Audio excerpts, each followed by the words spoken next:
It's a new week. I like to definitely start my weeks on Monday, not actively until Tuesday. Mondays are considered my integration, slowness coming into the days. This video is going to be of what journaling looks like for me every day of the week. Since this isn't too personal just yet, I'm just showing y'all, since I already did start writing, what I write in my one daily journal. This journal here is mostly about my miscellaneous thoughts. Each page here is for 1 week.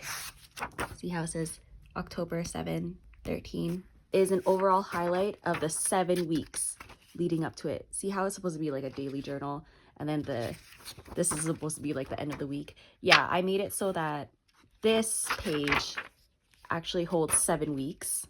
Each page is a week. So yes, let's get into October 21st, 2017. First order on this side is writing full circle reflections. Here, I actually will be openly saying a full circle reflection I've had, which is a codependent breakaway. Last week, I centered on stopping and smelling the garden. These are what I thought I couldn't do in youth that I actually accomplish now. And one of the things was taking pictures with confidence and security, loving pictures and being the model. When I was younger, I absolutely hated being the model. Did not trust or like my artistic eye. Growing up, the conventional understanding of being an artist was that you really knew how to draw. You knew how to draw, you knew how to color, off of not tracing anything, off of not looking at anything. Simply, you knew how to draw from your mind. That was an artist to me growing up. There was no point in reaching into your creative ability. That was my understanding of creativity growing up. Now that I know that creativity is truly whatever you make of it, my way of creativity makes me so happy, and a lot of it is writing. A lot of it is simply taking pictures of the beauty I find in my mundane. Write one thing for every day of the week. Here I say what went right. These are also lists here that I fill out one thing each day of for each of them. What went right? This one leans towards things that just worked out for me. I didn't ask for something, but it went in my favor. Anything that helped me in some way that I didn't ask for, what went right? Or just like really made me happy and I didn't expect it. Glimmers are opposite of triggers. Anything that came to mind in that moment of what instantly makes me happy, that's what I write. And for today, I instantly thought recording in journals and writing in it make me happy. Include desires. I find that the more you just fill your mind with desires, you can see what you clearly want, first of all, and then the longer that you desire it, it's like, okay, you're putting wheels behind that idea type of thing. And if you truly want it long time, I'm not going to write the same thing for every single day. If I notice that, something I wrote last week is also something I wrote this week, clearly that's on my mind that I want continuously week after week.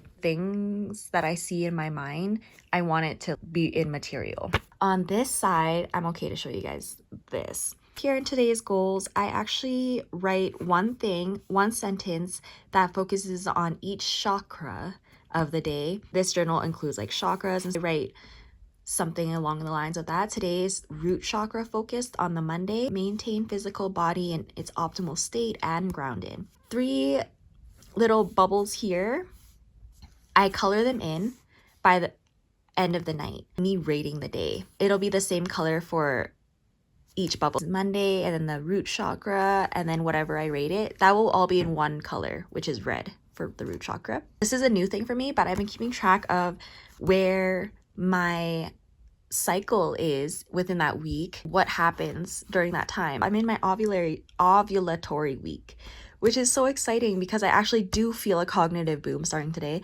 I do feel like I can achieve this week, and I don't know, there's just like a high essence to it that I feel. On this side here, this is also new because I've written other things prior in that spot. I didn't even show it. I wrote other things in that spot, but this week I wrote something new. I wanted to focus on this 5 things here literally light my creative, passionate fire. Things make me happy. There's been a new love of making clothes with crochet. I just finished a crochet cardigan. It's so beautiful. I love it so much. Digital journaling, that's my YouTube. I'm loving that there's been a huge boom of ideas. A lot of the recent ideas I've been coming up with are not strenuous or tedious to make. Like, they're not long term. They're just like simple videos to put together. Showed that I've been like overthinking my YouTube for a bit. Also, I didn't really know what I wanted out of my YouTube for a while, but now that I remember, I just want it to be my digital journal again. That's key. Another passion of mine is story. My words are legacy. This is within my story writing and also the way that I portray myself on social media. I find the way that I see social media now, how I am on it, is simply another way of me sharing my story. That's on a more day-to-day process through reflections too. Journaling, this could have been right at the top, but I got really excited to write crochet. But journaling is my number one bae. Number one bae, we are mental best friends. If there's anything that I would be stuck on an island with, I know journals can't feed you. Maybe I might eat the paper, who knows? I would be stuck with a journal. I love taking pictures. My Instagram, I don't even like Instagram as the social media platform it should have been and stayed with and started as. Love how it kind of is treated like a gallery. Love the layout of the photos. I love that when you go onto other people's pages, it's just like it's seeing their story in pictures. That of Instagram. And that part is the reason why I still post on there. Each week is also a crystal to focus on. This one I feel really called to study dragon's blood. Last week was carnelian. Here's some cute notes. I want to start meditating first thing waking up again. I did that today. It felt really good. I used to make an excuse that I had to be awake enough to do meditation. It was an excuse to not even meditate first thing. The way that I've been waking up has been through Pokemon Go, some sort of stimulation that will like jolt me awake instead of just slowly waking up. I'm gonna try to integrate that. Even if I end up falling back asleep again during the meditation, at least it shows I wasn't ready to wake up. What's the point of forcing me to wake up then? That's a new thing. Quick pep note that I can focus on writing a story and doing some editing daily. It doesn't have to be so crazy intense. Little step each day. Think about contributing 1% towards these two things that are literally my passion. Then why not? It almost made me feel like, what else am I doing in my day if I'm not doing these two things that I actually want to do? For the last few weeks, it was truly that I was integrating a lot of new lessons, integrating a lot of things. All the rest and just kind of being there and taking up space was kind of what my last few weeks needed, but now I'm back to a focused grind. Meditate before story. I used to make the excuse that I had to be in a certain setting to write a story. Love writing stories in a cafe. I actually don't mind writing stories first thing in the morning, but that was my excuse. Okay, if I don't write my story first thing in the morning, if I don't write the story in the cafe, there's no point in writing the story. My mind was so distracted that I couldn't even think of writing the story midday. Allowed my mind to stay distracted and busy instead of just giving myself a second to meditate again or something and be like, okay, let's do something calm in the middle of the day. Honestly, writing the story is calm for me. I've actually seen writing my story as an imaginative journal. As I was going to sleep last night, I went on Audible and there was like this sale going on for 2 for 1. I had 4 credits. I got 8 brand new Audibles. Intentionally chose these Audibles so I could crochet to them. Also made the excuse that I can only crochet to things that I can listen to but also visually look at. Podcasts on YouTube or some TV shows that are not subtitled, I can only crochet to those things. But why? I feel like I really want to tap into actually using my Audible for a lot of other things like painting as well. I have been inspired seeing a lot of creators just listen to Audibles while they create. Why don't I do that? Because that actually looks peaceful instead of just trying to visually watch something while coloring something. Like, why am I trying to do so much to my brain all the time? Why? I've been really big on just lists in general. Anytime I think of a new list to write, and that's just organizing my thoughts in a different point form way. A list that I'm not going to show, but I am just going to mention that I'm doing this week is releasing lingering resentments. I want to make myself aware of what I'm holding on to resentment wise. I know my new season and new chapter, there's no room for that anymore. There's no room for past resentments. It still holds me back. And what I want to do, I can't be held back at all. I felt so held back from other people for so long of my life, that I got to see in the ways that I was holding myself back within these last like 4 years. At the end of the day, after you do enough healing, it's you in your own way. Of course, it could be you getting in your own way in the past before healing as well. What goes with awareness of you is all the potential ways you can break free. Resentment for me builds up quick and easy because of how much I know I can do for other people, how much I can do in general.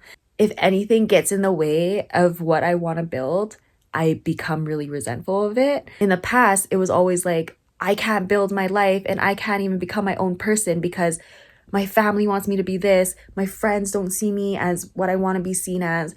So what's the point of me being me at all? I had to break out of that. It took years and years of intentional awareness. Those people are not my life. I've accepted things. I've forgiven a lot. Okay, now what?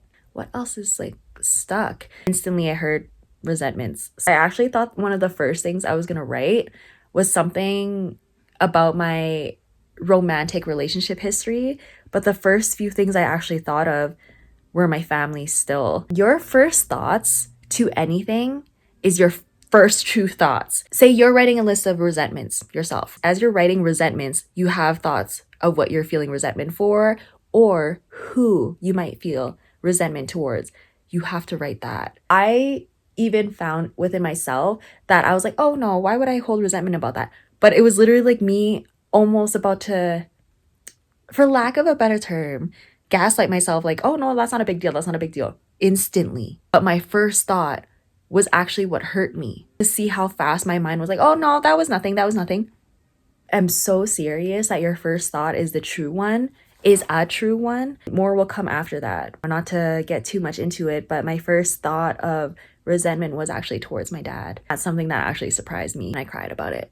I want to share something as I'm talking about writing in journals and being reflective right now. I didn't really have caring family figures in my life, much less any caring motherly figures. My grandma was basically my main motherly figure. Her stance was, you know, the old traditional fashion one. I gave you a house. I'm feeding you every day. What do you mean I'm not taking care of you? She was the first one to always tell me to stop crying and never ask me why I was crying. It was really hard for me to heal through. She was the main figure of care in my life. I had people in my life tell me, I'm this for you. I'm this for you. What do you mean? That should be enough. Never ever asking me what I liked, what I needed. It was always how they wanted to take care of me, how they wanted the friendship or relationship to go. If it wasn't their standard, then I was being selfish. That was a lot to unpack. Throughout the years, I've become my own mother. I actually was celebrating before this video, enjoying the fact that I've shown myself all the care that I've ever wanted as an inner child for the past few years and continue to do so. Emotional regulation, emotional balance, mental balance is such a priority for me in my everyday. I am the mother to myself. I am the motherly figure I've always needed. I don't feel resentment about it. I don't feel like, oh my God, I have to take care of myself, which I find now that anyone who feels like, oh, it's so taxing to take care of myself, it's because they weren't shown motherly love in the way they needed. So they don't know how to properly give that without resentment. All the ways that I kind of felt like I resented in the ways I wanted to self-care, I do them naturally now. If I'm being so honest, one of the things is dental hygiene. It wasn't ever like a thing for me growing up in terms of like staying on it. My family, they brush their teeth like once a day in the morning. Now, not only do I brush my teeth more regularly, I also do coconut oil pulling a lot of times because I also smoke weed, so my dental hygiene is like next level, needs the care, but I'm not lazy to do what I need to do to keep it clean. Like, okay, I smoked a lot. Let's put coconut oil in my mouth now. It's time to take care of myself. It's so natural. Coming into that motherly love for myself feels good. Reason why I felt resentment for my dad first was because I've never seen my dad as a leader. I've always kind of seen him as just someone who follows the status quo, follows what's expected, follows other people's opinions and shit. Because of that's how I saw my dad growing up, and honestly till now, almost a lack of respect towards men. That could be what stemmed it a lot. If men are supposed to be these leaders, if men are supposed to be these providers, but I've never felt led, I've never felt provided or protected for from my own dad. If my dad couldn't even be the one to protect me like that, and I don't see most men being that way, I have no respect for them. Having to protect myself, lead myself, there was just a natural thing that I just couldn't respect men. With my 6-year relationship, there were so many moments where I just wished he took assertive lead, wished that he was more protective of me. He was great in terms of helping me take care of the house. Your friends are being inappropriate with me, and then he's still buddy with them. There was no I got you, kind of thing. I'd cry about my family and be sad about that. It was just simply like, that's your family, be part of your family. I felt myself be in relationships where I couldn't even respect my male partner because they weren't leading either. I've tapped in so much into this motherly energy, and I'm seeing what comes of it, to be in my divine energy. My own masculine energy made my feminine energy feel safe enough to create. I did that for myself. I didn't have a partner to create this safe space in life for me. I've had help. I didn't have a constant accountability partner to do that. I know how I want to be led, how I want to be protected and provided for, because I've done it to myself. That's the standard that I have towards the male or masculine lead that I want in my life. Until I have that feeling, I'm not sure if I could trust anybody to be close with me, to be a partner with me, until I feel protectively led by them and provided for. Not just financially provided for, emotionally is the top. Emotionally, mentally, financially. Financially, we can try to do this shit together. I don't want to be dependent financially on someone else. I can see myself, wanting to work up to something. The financial security part, I would feel like, comes in partner or the man seeing a bigger vision for themselves, seeing that they want to build, seeing they're working up to something, instead of, oh, I have to go to work today. I hate my job. That is not the masculine lead that I desire. If you are working towards something that you hate, why are you doing it? But if you're working towards something and you know it, like say you are at a job you don't like, but you know why you're there and you know what you're building for, that's different. If you know you're at a job you don't like and you're not even like excited to build your life, what's the point of being led by you? You don't even know what you want. You don't even know what you want to build or what you want, and you're not making actions toward it. Why would I trust you to build a family with me? Always so big for me too. For my children's father, looking for someone who can lead us. I'm looking for someone who can protect us and provide for us. When I say I'm looking for emotional provision and mental provision, I'm not just talking about for me. I'm talking about for my kids. I'm not going to have a partner who doesn't want to emotionally understand them, who doesn't want to mentally stimulate them, who doesn't want to lead them into a beautiful, protected future. That stuff matters to me. It's something I need to forgive within my dad. I never felt like he had a plan for us. He wanted to build anything with us. It just felt like we were there, as much as he saw himself as just there. And I don't want that. I have to forgive my dad for that. This is the daily journal, the Auraline astrology planner, Leo gang. New week of October, last full week of October. I write my weekly intentions here. I wanted to highlight that I broke free of codependency, bitch. letting others grow in their own light and go on their own path. I want to focus on desired outcomes this week. Welcome more activity by being active. Chloe Ting, Yogi Nicole. And I also want to prep for my new schedule that I want to work around when it comes to my story writing.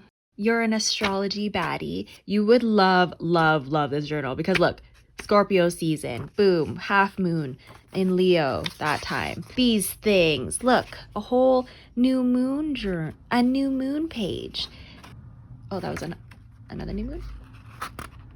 Oh, because there's 3 that's upcoming. Oh, snap skis. 3 big lunar transits within the next month. Taurus frost full moon, you know?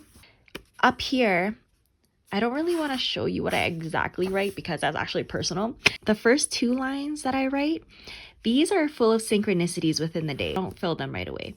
At the bottom here, let's see how I will write 3 lines here. Affirmations. I come up with new weekly affirmations. I write it up here and then I repeat it every day at the bottom right here. The middle line, because you know how I said I write 3. In the middle part here, I write affirmations according to the chakra. So Monday's affirmations go along with root, like I am.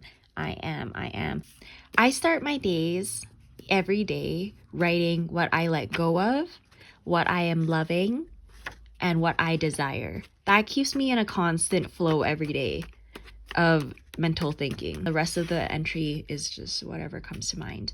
At the bottom of my daily gratitude, I write in full sentences, I am grateful for, and usually they fill out about 3 or 4. Love how it maintains the gratitude, reminds you of your priorities. Used to, literally like before, I used to write to-do lists up here. Now I'm trying to get out of being so fucking productive. Productivity is the only way to live. Still am organized without that to-do list. That to-do list was making me actually do more. It wasn't helping me stay organized, actually. It was making me overachieve. It's more like whatever comes to mind that I want to do. Because I have a list of the things I want to do. That list of the hearth things that I showed y'all, I will never run out of things to actually do. Focus. That is how I start my journal of the week. Let's journal together. Bring your journals out. Bring your journals out. Bring your journals out. Bring it out. Bring it out. Bring the pen out. Bring the pen that I use, by the way, is Muji. Is from Muji. Smooth gel ink ballpoint, 0.5 millimeters. I love this. Love gel pens. Other gel pens that I've used get clogged so easily. This one doesn't. Do you see how far I'm already at? I started this pen at the beginning of this month. Oh my god. Well, considering how much I write nowadays, I'm not even that surprised, but 3 months using one pen. Now it's a month of pen kind of thing. My favorite pen. I write really small as well, so I just love it. Bring out your journals. Bring them out. Bring out your thoughts.